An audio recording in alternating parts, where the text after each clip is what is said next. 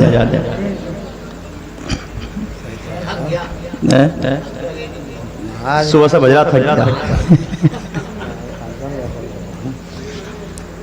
کہا اس ایکٹر نے کہ اس مرد قلندر کی بارگاہ میں آ کر اس کی جالیوں کو پکڑ کے اتنا سکون ہے تو پھر اس نبی کے روزے کی جالیوں میں کتنا سکون ہو، وہاں پر کتنا سکون ہوگا۔ اس نے کہا ساری دنیا میں گھومی ہوں کہیں سکون نہیں ملی۔ جلوہ گلے گلزار ہے غوث اعظم کا، کتنا حسین دربار ہے غوث اعظم کا، جس کے دربار کی شان یہ ہو، جس کے دربار کی شان یہ ہو تو ذرا سوچے کہ خود اس کی شان کیا ہوگی۔ جب ان کے گدا بھر دیتے ہیں شاہان زمانہ کی جھولی، محتاج کا جب یہ عالم ہے مختار کا عالم کیا ہوگا، ہر کوئی فدا ہے بن دیکھے دیدار کا عالم کیا ہوگا، ہر کوئی فدا ہے بن دیکھے دیدار کا عالم کیا ہوگا۔ لا جواب بے مثال علم ان کا تو دیکھیں اس کا کوئی جواب نہیں، کرامت دیکھیں تو کوئی جواب نہیں، ان کا تقوی پرہیزگاری دیکھیں تو کوئی جواب نہیں، اور پھر سب سے بڑی بات کہ ان کا اگر لباس پہراوا دیکھیں تو اس کا بھی کوئی جواب نہیں۔ اتنا بہترین اور اتنا مہنگا لباس پہنتے تھے کہ جس راستے سے گزر جاتے تھے لوگ کھڑے ہو کر دیکھا کرتے تھے، اور اتنا قیمتی لباس، اتنا بہترین، اتنا قیمتی لباس، تو گویا کہ اچھا لباس پہننا غوث اعظم کی سنت ہے۔ اسے غلط مت سمجھنا، کچھ لوگ کہتے ہیں وہ پھٹا پھرا ہے یار، کپڑوں سے باہر نکلا پھرا ہے، یہ تو کہتے ہیں کوئی اگر اچھا پہن لے تو کہتے ہیں کپڑوں سے باہر نکلا پھرا ہے، جمعہ 8 دن سے پیسے کیا گئے سنبھل نہیں رہے، یہ کہتے ہیں نا جمعہ 8 دن پیسے کیا گئے سنبھل نہیں رہے۔ ہم نے اس کا وہ دور بھی دیکھا، پتہ نہیں لوگوں کو کیا اس چیز سے چڑن یا حسد و جلن ہوتا کیا ہے، کہ ہم نے اس کا وہ دور بھی دیکھا کہ جب گھر میں ہوتا نہیں تھا دوسروں گھر سے کھا کھا کر کے پلے بڑے ہیں، اور آج پیسے آ گئے تو آج آپ سے باہر ہے، یہی ہے نا۔ تو یہ دور تو غوث اعظم کا بھی تھا نہیں تھا، غوث اعظم کا دور یہ تھا جب خود وہ گھاس کھا رہے ہیں، پتے کھا رہے ہیں، اور اس کے بعد پھر کئی دن کے بھوکے پیاسے رہ رہے ہیں، اتنے بھوکے پیاسے کہ پیٹ کو پکڑ کے بیٹھ جاتے تھے، روتے تھے، کئی دن بھوکے پیاسے، پھر الٹے زمین پر لیٹ کر کے قرآن کی آیت پڑھتے تھے، ان مال عسری یسرا، جس کا مطلب یہ ہے کہ ہر مشکل کے بعد اللہ آسانی پیدا فرماتا ہے۔ ہر مشکل کے بعد اگر آپ کو بولے اگر آج میرے ساتھ میں یہ مشکل ہے تو کل انشاءاللہ وہ وقت بھی آئے گا کہ یہ مشکل ٹل جائے گی۔ تو ایسے دور تو وہ بھی تھا تو لوگ انہیں بھی کہہ دیتے کہ ان کا ہم نے وہ دور بھی دیکھا جب پتے کھاتے تھے، آج دیکھو. لیکن نہیں، ہر انسان کا دور بدلتا ہے. رب تبارک و تعالی جس کو جس حال میں رکھتا ہے یہ اس کی ایک منشا ہوتی ہے، اس کی حکمت ہوتی ہے. اگر ان کی منشا ہو وہ بہتر جانے، وہ بہتر جانتا، ہم تھوڑی جانتے ہیں. بس ہمیں تو یہ چاہیے کہ وہ جس حال میں بھی رکھے ہم اس کا شکر ادا کرنا چاہیے کہ مولا تیرا شکر ہے. اللہ کے کلیم موسیٰ ایک راستے سے گزر کے جا رہے تھے، جب دیکھا نا تو ایک تالاب راستے میں پڑا، اس تالاب میں نا کچھ بچے نہا رہے تھے اور ایک بچہ اس تالاب کے کنارے بیٹھا تھا. حضرت موسیٰ رک گئے. رکنے کے بعد دیکھ رہے بچے وہ نہا رہے تھے اور ان کا ایک بچہ تالاب کے کنارے بیٹھا تھا، وہ نہا نہیں رہا تھا، اس کا چہرہ کچھ اداس تھا. آپ اس بچے کے پاس گئے، پوچھا بیٹا تو کیوں نہیں نہا رہا، تو کیوں اداس بیٹھا؟ تو اس نے کہا کہ میں کیا نہاؤں، میری ٹانگیں کمزور ہیں، مجھ سے کھڑا تک نہیں ہو جاتا، چلا تک نہیں جاتا، میں بیٹھ کے بس دیکھ سکتا ہوں. اللہ کے کلیم نے موسیٰ ترس آ گیا، خیال آ گیا رب کے بارے میں، ہاتھوں کو اٹھا کر دعا کر دی مولا اس بچے کی ٹانگیں تندرست کر دے. اب نبی کی دعا ہے تو قبول تو ہونی ہے، لیکن رب نے فرمایا میرے کلیم اس کی اگر ہم نے ٹانگیں سے اسے معذور رکھا تو اس میں بھی ہماری ایک حکمت ہے. رب نے کہا مولا جانتا ہوں تیری حکمت ہے، مگر مجھ سے اس بچے کا یہ اداس، اس کے دوست اس کے ساتھی نہا رہے ہیں، یہ اداس مایوس بیٹھا اور دل میں یہی اس کے تمنا اس وقت خیال ہوگا اگر میری بھی ٹانگیں تندرست ہوتی تو میں بھی ان کے ساتھ کھیل کودتا. مولا ٹھیک کر دے. ٹھیک کر دیا. اچانک ٹانگیں تندرست ہو گئی، تالاب میں اس نے چھلانگ لگائی، وہیں پر نہاتے نہاتے 2-3 کو ڈبو دیا. نہاتے نہاتے 2-3 کو ڈبو دیا. اللہ کے کلیم دیکھ رہے تھے لیکن فوراً دعا کروا دی مولا جیسا تھا ویسے ہی کر دے، تیرے راز تو ہی جانے. تو نے جس کو جو بنایا ہے اپنی مصلحت الحکمت کے تحت بنایا ہے، جیسا تھا ویسے ہی کر دے. اگر یہ ایسا رہا تو پتہ نہیں کتنوں کو نقصان اس کی ذات سے پہنچے گا. تو گویا کہ اللہ کے ہر کام میں حکمت ہوتی. اتنا مہنگا لباس غوث اعظم پہن کے بازار جاتے تو لوگ ان کے لباس کو خالی دیکھتے تھے، کھڑے ہو کے جہاں تک نگاہ جاتی لوگ دیکھتے تھے اور دیکھتے نہیں تھے. جو چور چوری کرتے تھے نا، جو چور چوری کرتے تھے وہ بھی دل میں سوچتے کہ یار بس لباس ان کا مل جائے تو زندگی سنور جائے. اب آپ اندازہ لگا لو جب چور یہ دعا کر رہا ہے، یہ دل میں تمنا کہ اگر لباس ان کا مل جائے تو زندگی سنور جائے، تو اندازہ لگا کتنا قیمتی کتنا مہنگا ہوگا. ایسا جبہ ایک نے پکڑ لیا تھا پیچھے ایک نے پکڑ لیا تو پیچھے پکڑا اور چلا گیا پیچھے غوث اعظم کے گھر میں گھس گیا. گھسنے کے بعد باہر نکلنا چاہا تو پکڑا گیا، ڈر گیا، بولا سرکار غلطی ہو گئی معاف فرما دے. آپ نے فرمایا تھا ارے غلطی نہیں ہوئی ہے، وہ پچھلی زندگی تھی، اب تو نے یہ دامن کس کا پکڑا؟ پچھلی زندگی تھی اسے چھوڑ، اب دامن کس کا پکڑ لیا ہے؟ اب تو وہ نہیں بچا جو تھا، اب تو قادری بن گیا ہے. ہمارے برکت سے دعاؤں سے ہمارے دامن پکڑنے کی بنا پر اللہ نے دل خطاؤں کو معاف فرما. چور تھا پہلے تھا اب نہیں ہے. ایک اور چور تھا نا ایسی. اچھا دیکھیں بڑے بگڑے ہو کے سرکار غوث اعظم نے سدھارا، اور ایسا نہیں سدھارا کہ ڈنڈا لے کے سدھارا ہو، ڈانٹ ٹپٹ کے سدھارا ہو، نہیں، پیار بھرے انداز میں مسکراہٹ کے ساتھ. ایک اور بڑا نامی گرامی بڑا مشہور چور آیا، آ کر کہا تھا غوث اعظم میں مرید ہونا چاہتا ہوں، مجھے مرید کر لو، مجھے مرید کر لو. غوث اعظم نے فرمایا ٹھیک ہے کر لوں گا. تو اس نے کہا میری شرطیں ہیں. بولے کیا؟ بولے ایک تو میں چوری کرتا ہوں، دوسرا نماز نہیں پڑھتا.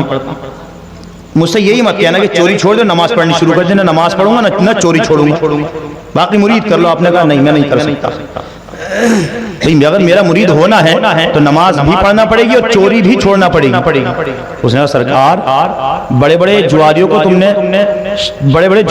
تم نے پناہ دی ہے، بڑے شرابیوں کو پناہ دی ہے، بڑے چوروں کو پناہ دی ہے، بڑے تم نے بد کرداروں کو پناہ دی ہے، ایک اور صحیح کر لو. آپ نے کہا ٹھیک ہے اچھا چل ٹھیک کر لوں گا، مگر شرط ہے میری ایک. اس نے کہا ایک بس ایک ہی؟ بولے ہاں. بولے ایک تو میں کر ہی لوں گا جیسے کر کے. بولے میری 2 مان جاؤ، میں چوری نہیں چھوڑوں گا، نماز نہیں پڑھوں گا. آپ نے کہا ٹھیک ہے چوری بھی مت چھوڑنا، نماز بھی مت پڑھنا، مگر میری ایک شرط. اس نے پوچھا بتاؤ تو صحیح کیا؟ تو آپ نے کہا جب اذان ہونا تو اذان پڑھ دیا. بس اتنی سی شرط ہے، اذان پڑھ دیا کر۔ جب تیرے محلے کی مسجد میں اذان ہو یا کہیں بھی تو ہو تو جب اذان کی سنائی دے تو اسی وقت جہاں بھی ہو اسی وقت وہیں پر تو اذان پڑھ دینا۔ اس نے سوچا یار یہ تو کوئی بڑا کام نہ ہے، یہ تو کوئی بڑا کام نہ، مسجد کا بھی نام نہیں لے تو گھر میں ہی پڑھ سکتا ہوں، کہیں پڑھوں، چوری کرنے کا بھی جاؤں گا راستے میں اور ہو بھی تو راستے میں ہی پڑھ دوں، اذان سے کیا ہو رہا۔ گھر آیا بڑا خوش تھا، بیوی نے پوچھا کیا معاملہ؟ بولے آج میں سب سے بڑے پیر کے ہاتھ میں ہاتھ دے کے آیا ہوں، اور اتنی، اور پھر اوپر سے خوشی کی بات یہ ہے کہ اس پیر سے میں شرطیں بھی لگوا کے آیا ہوں کہ میں نماز بھی نہیں پڑھتا ہوں، چوری بھی کرتا ہوں، یہ دونوں کام چھوڑوں گا نہیں، تو آپ نے اس شرطوں کو میری مان لیا، بس ایک ہی شرط رکھے کہ اذان پڑھ دینا۔ تو بیوی نے کہا یہ بھی کوئی شرط ہے؟ تو اس نے کہا اسی بات کی تو خوشی ہے، اسی بات کی تو خوشی ہے کہ اذان پڑھ دوں گا۔ 3-4 دن 5 دن 1 ہفتہ ہوا، ہوتے کے بعد میں نا اب اس کا وہی رنگ روپ لایا، بولے یار چلو 32 دن ہو گئے، اب گھر میں جو تھا ختم ہو چکا، چلو پھر چلے کہیں ہاتھ صفایا کرنے۔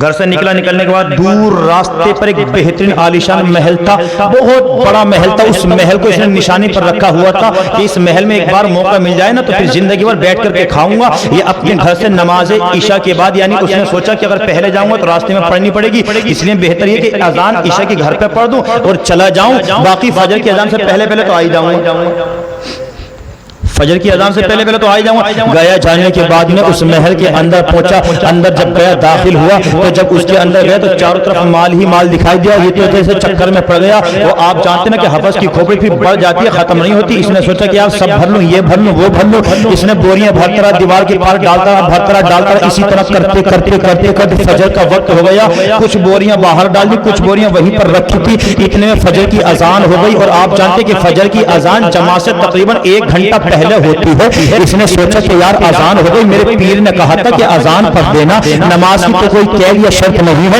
اذان کے لیے کھڑا ہو گیا۔ اذان جیسے ہی پڑھی تو محل والے جتنے لوگ شاید سو رہے تھے، نوکر چاکر گھر والے سب جاگ گئے، سب نے جب چاکر کے اٹھ کر کے دیکھا کہ اذان ہو رہی ہے، اذان ہو رہی ہے، سب اٹھ کر کے آ گئے۔ اس نے جب دیکھا کہ یار لوگ جاگ گئے تو اس نے جھوٹ موٹ کی ایسی نماز کی نیت باندھی، بولے نماز کی نیت باندھوں گا تو یہ لوگ ادھر ادھر ہو جائیں گے، میں فوراً کود کے چلا جاؤں گا،